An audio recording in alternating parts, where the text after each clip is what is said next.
Gerçekten yolların halini görüyorsunuz ve bu yol şehirler arası bir yol.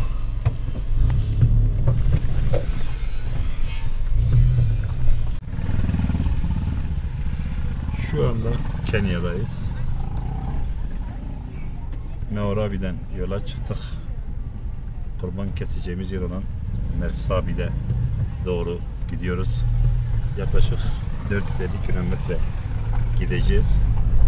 Oradan da yine kurbanlarımızın kesileceği Marsabit'ten ilçelerine doğru inşallah yol alacağız. Yaklaşık 800 kilometrelik bir yol yapacağız. Şu anda Karatina diye bir ilçeden geçiyoruz. Şehirler arası bir yolun halini görüyorsunuz.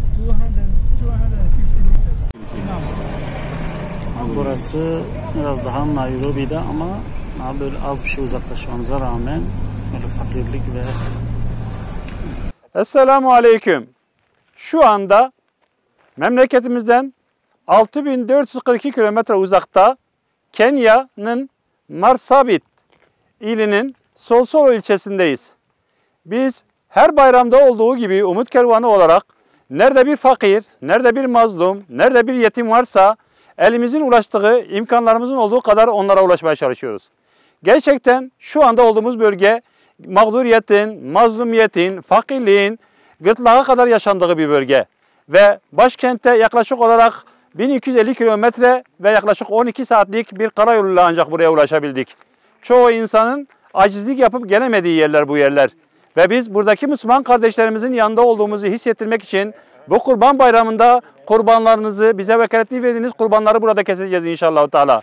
Şu arkamda gördüğünüz büyükbaşlar hayır sahiplerinin vekaletiyle alınmış olan büyükbaşlardır ve bugün bayrama 2 gün kaldı. 2 gün sonra inşallah Teala bu büyükbaşları verilen vekaletler doğrusunda keseceğiz. Şu anda biz bu alana geldik. Hem bu hayvanlarımızı görmek için hem de İslami usullara uygun olup olmadığını, sağlıklı olup olmadığını yerinde tespit etmek için çalışmalarımızı yapıyoruz.